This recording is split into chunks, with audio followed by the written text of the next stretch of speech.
മൂന്നാം ക്ലാസ് അർദ്ധവാർഷിക പരീക്ഷ താരീഖിൻ്റെ മോഡൽ ചോദ്യപേപ്പർ വിവരിക്കുന്ന വളരെ യൂസ്ഫുള്ളായ ഉപകാരപ്രദമായ നല്ലൊരു വീഡിയോയാണ്. മുഴുവനായി തന്നെ കാണാൻ ശ്രദ്ധിക്കുക.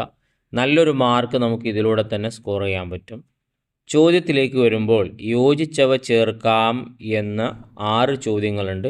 ഉത്തരങ്ങൾ തൊട്ടടുത്ത ബ്രാക്കറ്റിലുണ്ട്. നമ്മളൊന്ന് വായിച്ച് തിരഞ്ഞെടുക്കേണ്ട ആവശ്യമുള്ളൂ. ഹലീമ ബീവി നബിയുടെ 8-ാം വയസ്സിൽ വഫാത്തായി. അതാണ് യോജിച്ചത്. 2. ആമിന ബീവി നബിയുടെ 6-ാം വയസ്സിൽ വഫാത്തായി. വഫാത്തായി എന്ന് പറഞ്ഞാൽ മരണപ്പെട്ടു. 3. അബ്ദുള്ള യോജിച്ചത് ഏതാണ്? 7 മാസം മുമ്പ് വഫാത്തായി. നബി ജനിക്കുന്നതിൻ്റെ 7 മാസം മുമ്പ്. അങ്ങനെ തന്നെ മനസ്സിലാക്കണം. നബി സല്ലല്ലാഹു അലൈഹി വസല്ലമ തങ്ങൾ ജനിക്കുന്നതിൻ്റെ 7 മാസം മുമ്പ് വഫാത്തായിട്ടുണ്ട് അബ്ദുള്ള, നബിയുടെ ഉപ്പ. 4. അബൂ ത്വാലിബ് 42 കൊല്ലം നബിക്ക് സംരക്ഷണം നൽകിയ വ്യക്തിയാണ് അബൂ ത്വാലിബ്. അതാണ് അവരോട് യോജിച്ചത്. 5. അബ്ദുൽ മുത്തലിബ് നബി സല്ലല്ലാഹു അലൈഹി വസല്ലമ തങ്ങളെ പോറ്റി വളർത്തി. അതാണ് യോജിച്ചത്. 6. ഖദീജ ബീവി അവരോട് യോജിച്ചത് ഏതാണ്? ഖുവൈലിദിൻ്റെ മകളാണ്. അതാണ് യോജിച്ചത്. അപ്പോൾ ഇങ്ങനെ ഒരു ചോദ്യം നമുക്ക് പ്രതീക്ഷിക്കാം. ഉത്തരം എഴുതാൻ അറിയണമെങ്കിൽ പാഠഭാഗവുമായി നല്ല ബന്ധം നമ്മൾക്ക് ഉണ്ടാവണം. എങ്കിലേ ഉത്തരങ്ങളൊക്കെ വേഗം പൂരിപ്പിക്കാൻ കഴിയും. അടുത്ത ചോദ്യത്തിലേക്ക് കടക്കാം. 2. പൂർത്തിയാക്കാം എന്നതാണ്. പൂർത്തിയാക്കാനാവുമ്പോൾ പാഠഭാഗവുമായി നമുക്ക് ബന്ധമുണ്ടാവണം. എന്നാലേ അതിൻ്റെ ശേഷം പുസ്തകത്തിൽ പറഞ്ഞത് നമ്മുടെ മനസ്സിലേക്ക് വരികയുള്ളൂ. നമുക്കൊന്ന് വായിച്ചു നോക്കാം.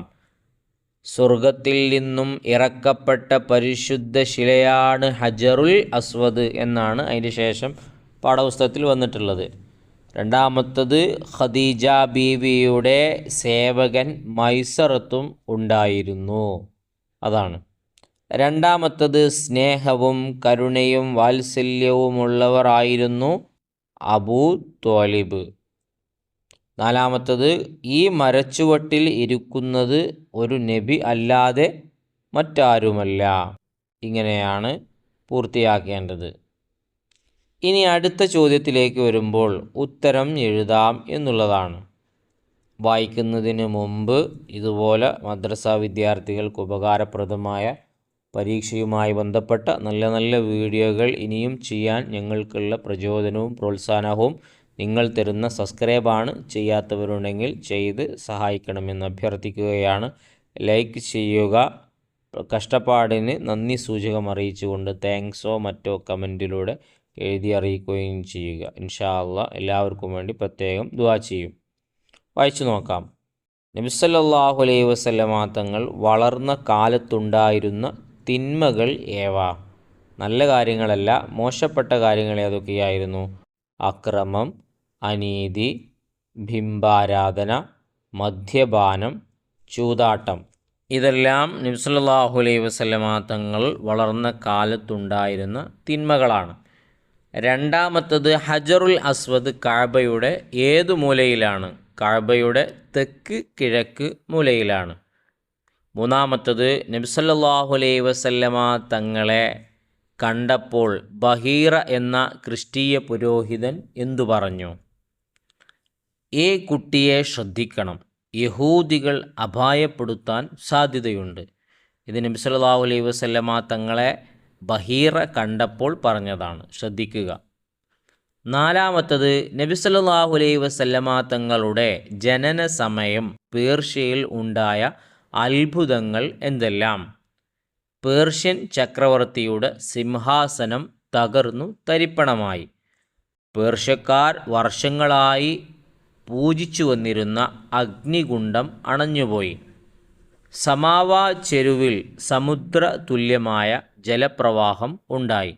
ഇതൊക്കെ നബിയുടെ ജനന സമയം പേർഷ്യയിൽ ഉണ്ടായ അത്ഭുതങ്ങളാണ്.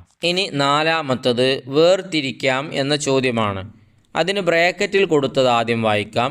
ശക്തിയായ പ്രകാശം കാണുക, കാര്യസ്ഥത, അഖീഖത്ത് അറുത്തു, പല സ്വപ്നങ്ങളും കാണുക, മുഹമ്മദ് എന്ന് പേരിട്ടു, ബുദ്ധികൂർമ്മത. ഇങ്ങനെ 6 കൊടുത്തിട്ടുണ്ട്. അതിനെ നമ്മൾ ഒന്ന്, നബി സല്ലല്ലാഹു അലൈഹി വസല്ലമ തങ്ങൾ ജനിച്ചതിന് ശേഷം 7-ാം ദിവസം എന്ത് ചെയ്തു എന്നുള്ളതിൽ, അതേപോലെ ഖദീജ ബീവിയുടെ ഗുണങ്ങൾ എന്നുള്ളതിലും പ്രവാചകത്വത്തിൻ്റെ സൂചകമായ അത്ഭുതങ്ങൾ എന്നിങ്ങനെ വേർതിരിക്കാനാണ്. അതിൽ ആദ്യത്തേതിൽ നബി ജനിച്ച 7-ാം ദിവസം നടന്ന കാര്യങ്ങൾ മുഹമ്മദ് എന്ന് പേരിട്ടു. അതുപോലെ തന്നെ അഖീഖത്ത് അറുത്തു, അറവ് നടത്തി. രണ്ടാമത്തത് ഖദീജ ബീവിയുടെ ഗുണങ്ങളിൽ ഏതൊക്കെ വരുന്നു? കാര്യസ്ഥത വരുന്നു.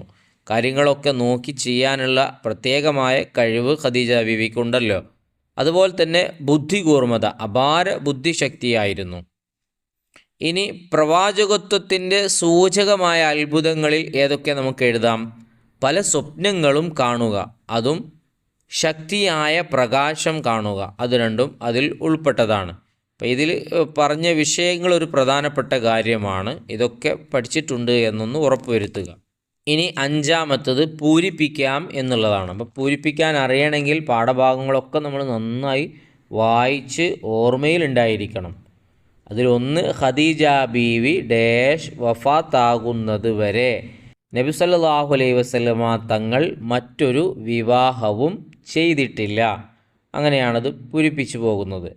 രണ്ടാമത്തത്, മടക്കയാത്രയിൽ അബവാ എന്ന സ്ഥലത്ത് വെച്ച് ആമിന ബീവിക്ക് രോഗം ബാധിച്ചു. മൂന്നാമത്തത്, പരിശുദ്ധ ഹജ്ജും ഉംറയും നിർവഹിക്കാൻ ലോകത്തിൻ്റെ എല്ലാ ഭാഗത്തു നിന്നും മുസ്ലിങ്ങൾ എത്തുന്നത് മക്കയിലാണ്. അങ്ങനെയാണ് ആ ഒരു സെൻറ്റൻസ് നമ്മൾ പൂരിപ്പിച്ച് എഴുതേണ്ടത്. അപ്പോൾ ഈ ഒരു ചോദ്യപേപ്പർ വായിച്ചു കഴിഞ്ഞതിലൂടെ ഏത് രൂപത്തിലാണ് ചോദ്യം വരിക എന്നുള്ളത് നമുക്ക് കൃത്യമായി മനസ്സിലായി. മറ്റൊരു ചോദ്യപേപ്പർ കൂടെ ഇതിൽ കൊടുക്കുന്നു. അതിൻ്റെ ഉത്തരം പറയുന്നില്ല, നിങ്ങൾക്ക് നോക്കിയെടുക്കാവുന്നതേയുള്ളൂ. പരീക്ഷയ്ക്ക് വേണ്ടി നിർണയിച്ച എല്ലാ പാഠങ്ങളും നന്നായി പഠിക്കുക. ഇൻഷാ അല്ലാഹ് ഉസ്താദ് എല്ലാവർക്കും വേണ്ടി പ്രത്യേകം ദുആ ചെയ്യും. ഒരിക്കൽ കൂടി അറിയിക്കുകയാണ്, ലൈക്ക് ചെയ്യാൻ മറക്കരുത്. വീഡിയോ ഉപകാരപ്പെട്ടെങ്കിൽ കമൻറ്റിലൂടെ എന്തെങ്കിലും ഒന്ന് എഴുതി അറിയിക്കുക. അതുപോലെ തന്നെ സബ്സ്ക്രൈബ് ചെയ്യാൻ മറന്നുപോയവരുണ്ടെങ്കിൽ അതൊന്ന് ചെയ്തു വെക്കുക. നല്ല നല്ല വീഡിയോകളുമായി നമുക്ക് വീണ്ടും കാണാം.